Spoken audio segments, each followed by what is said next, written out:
अस्सलाम अलैकुम।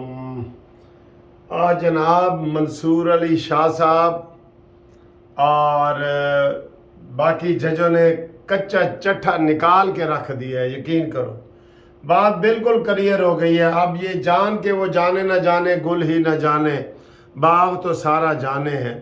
उन्होंने जो दो चार सवाल पूछे उनसे कि क्या पूरी दुनिया में मिलिट्री कोर्ट्स हैं कि नहीं है, उन्होंने कहा जी हैं। उन्होंने कहा जी क्या फौजी तनसीबात पे हमला करें तो मिलिट्री कोर्ट्स में केस चलते हैं कि नहीं चलते, उन्होंने कहा जी चलते हैं। उन्होंने कहा जी मिलिट्री कोर्ट्स आइन के मुताबिक हैं कि नहीं है, उन्होंने कहा जी हैं।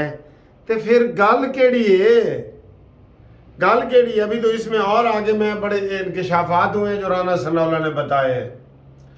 बात यह है कि अब जो सवालात उठ रहे हैं, इन्होंने कोई किसी एक सवाल का जवाब भी तसल्ली बख्श नहीं दिया, ना खोसा साहब ने, ना वो फैसल सदीकी ने, और ना दूसरे जज ने। इन्होंने एक एक चीज़ अटारनी जनरल ने बता दी है कि जनाब ये ऐसे है, सिंध में ऐसे है, KPK में ऐसे है, पंजाब में ऐसे है, बलूचिस्तान में ऐसे है।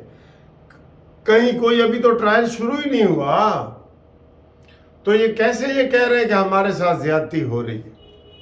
ये अजीब ही इंसान है। और ये जो आज राना सनाउल्लाह ने कही है कि इनकी चोरी ये पकड़ी गई है कि इन्होंने जब काजी फायज ईसा साहब यहाँ से उठने लगे तो उसी वक़्त खोसा साहब ने कहा कि चीफ साहब हमने तो कहा था ना कि फुल बेंच बनाओ। उन्होंने, राना सनाउल्लाह ने कहा जी इन्होंने कब कहा था? पहला दिन समात का तो वो था, तो इन्होंने इसका मतलब कि पहले मुलाकात की है ना, तो उसकी भी कहानी उन्होंने बताई है कि पहले खुफिया तरीके से जमान पार्क में खोसा साहब ने और एतजाज आसन ने मुलाकात की है। इमरान खान ने उनको पैगाम दिया है अता बंदयाल का। अता बंदयाल साहब ने जनाब काजी फायजी को जो शामिल किया है, इनके कहने पे किया है। सबसे पहले मैंने आपको बताया था कि खोसा साहब ने ही कहा था कि मिलिट्री कोर्ट्स में उनको बिठाओ, उनका बड़ा डिफरेंट व्यू है। इसी काजी फायज ईसा ने ही तो जनरल फैज़ हमीद को बुलाया था, याद है ना आपको? जब वो पैसे बांट रहा था फैज़ हमीद साहब फैज़ाबाद के धरने में, तो उन्होंने ही तो बुलाया था, जिसकी वजह से इसके खिलाफ रेफरेंस आए और सारा कुछ ये हुआ। अब भी काजी फायज ईसा ने कहा है कि मैं केस सुनने से इनकार नहीं कर रहा, मैं बेंच की तश्कील से मेरा मतलब है। जो प्रैक्टिस एंड प्रोसीजर बिल है, पहले उसका फैसला करो कि क्या एक बंदा बेंच बना सकता है या 3 जज मिल के बनाएंगे। ये पहले फैसला करो ना, जो तुम्हारी दुम पे पैर आया हुआ है।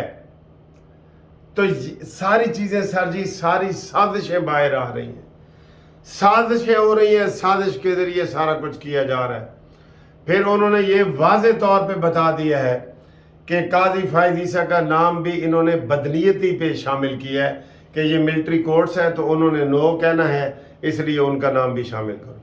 उन्होंने कहा जी मैं तो केस से इनकार कर ही नहीं रहा। और ये राना सनाउल्लाह ने कहा है कि जिस तरह 14 मई का फैसला था, बेंच 9 से शुरू हुआ, फिर 7 पे आ गया, फिर 5 पे, फिर तो ये भी ऐसे ही होगा, और ये भी मुतनाज़ा बेंच है। और अता बंदयाल साहब कहेगा कि 14 मई के केस की तरह कि हमने तारीख रकम की है। वाह वाह वाह वाह, तुम्हारी मर्जी है ना, अपने मियाँ अपने मुंह खुद मियाँ मिठू बनते रहो। बात वो है जो दूसरे कहें। दूसरे क्या कह रहे हैं कि तुम बंदयाल साहब तुम इमरानडू हो, तुमने इमरान खान को सारी सहूलतें दी हैं, उनको अपनी मर्सिडीज गाड़ी दी है, हैप्पी टू सी यू कहा है, बेस्ट विशेस दी हैं, एक रात का मेहमान आपका वो बना है। तो ये सारी तुम्हारी अवाम तो लानत भेज रही है। तुम कहते हो कि हम मेरा ये तारीखी फैसला है, ये भी फैसला इसी तरीके से इसको माना जाएगा। हम इसको बेंच ही नहीं मानते। राना सनाउल्लाह ने कहा है कि ये मैं नहीं कह रहा, पार्लियामेंट नहीं कह रही, 2 सीनियर जज कह रहे हैं कि ये बेंच ही गलत है। आप बताएं جو بینچ ہی غلط ہے اس کا فیصلہ جو مرضی ہو جائے اس کو کیسے کیا جائے گا، کہ اس کو کیسے دیکھا جائے گا؟ اس کو بری نظر سے دیکھا جائے گا، اس کو دیکھا جائے گا کہ یہ ایک دو بندے کی ذاتی خواہش کے مطابق ہو رہا ہے، اس میں اس کی کوئی حیثیت نہیں ہے۔ ٹھیک ہے، یہ جو بینچ پہ اعتراضات اٹھائے ہیں، نامزد چیف جسٹس نے، قاضی فائز عیسیٰ نے نامزد چیف جسٹس، اس نے کہا ہے کہ یہ بینچ غلط ہے۔ میں اور آپ کون ہوتے ہیں؟ تو ہم نے تو پھر یہی کہنا نا کہ یہ بینچ غلط ہے۔ تو بات تو ساری کلیئر ہو جاتی ہے یہ ساری گفتگو سے، منصور علی شاہ صاحب کی گفتگو سے، قاضی فائز عیسیٰ کے اعتراضات سے۔ تو اب باقی اس میں کیا بچتا ہے؟ اور آج انہوں نے جب اختتام کیا، انہوں نے کہا جی کہ ہم کوشش کریں گے سوموار والے دن اور منگل والے دن ہم فیصلہ کر دیں گے۔ واہ بھائی واہ، باقی کیس پڑے ہیں، وہ پاناما والے 436 کیس بھی پڑے ہیں، اور یہ فیصلہ ایسے کرنا ہے، ایسے کرنا ہے۔ کیوں سر جی؟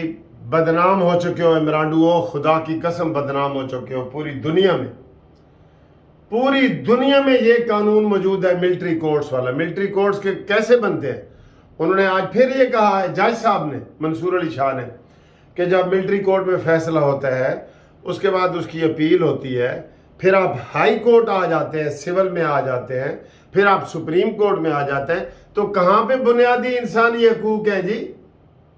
اس بنیادی انسانی حقوق کا جو جھوٹا چیمپئن ہے نا مانی مینٹل، اس کو نتھ ڈالو، نتھ، یہ پھر قابو آئے گا۔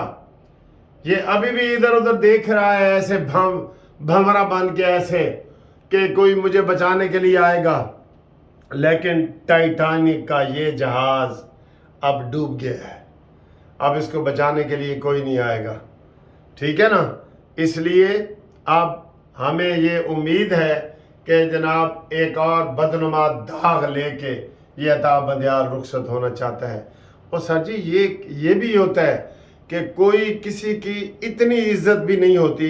مجھے یہ بتائیں، یہ جو ثاقب ناصور ہے، یہ کسی بار میں جا سکتا ہے؟ پشاور ہو، کوئٹہ ہو، لاہور ہو، میاں والی ہو، کوئی چھوٹی ہو، کوئی بڑی ہو، کوئی بار اس کو بلا کے دکھائے، جوتے اور ٹماٹر پڑیں گے اس کو، جوتے اور ٹماٹر۔ اور عطا بندیال تمہارا اس سے بھی برا حال ہونے والا ہے۔ تم سمجھتے ہو کہ تم بڑے عہدے پہ پہنچ گئے ہو تو تمہاری عزت میں اضافہ ہوا ہے، تمہاری بے عزتی میں اضافہ ہوا ہے۔ کیوں؟ کیونکہ تم جج نہیں ہو، تم جانبدار ہو، تم ایماندار نہیں ہو، تم عمراندار ہو۔ یہ باتیں میں ایسے نہیں کہہ رہا، آج دیکھ لیں سارا میڈیا یہی کہہ رہا ہے، جو غیر جانبدار میڈیا ہے وہ بھی یہی کہہ رہا ہے کہ جناب یہ کیس نہیں بنتا، یہ اس کا تو نوٹس ہی نہیں ہونا چاہیے تھا۔ لیکن نہیں سر جی، اپنے پیارے کو خوش کرنا ہے اور یا پھر ایکسپوز ہونا ہے دنیا کے سامنے۔ ٹھیک ہے، قاضی فائز عیسیٰ کی بات کا 100% ان کو وزن محسوس کرنا چاہیے، لیکن یہ تو ختم کرنا چاہ رہے تھے۔ یہ تو میں نے آپ کو لاکھ لاکھ مبارکیں دی کہ جناب قاضی فائز عیسیٰ کا نام بطور چیف جسٹس کا نوٹیفیکیشن جاری ہو گیا۔ یہ عمران خان، عارف علوی، آٹا بندیال، یہ سارے جناب اس کو ہٹانا چاہ رہے تھے۔ ہاں جی،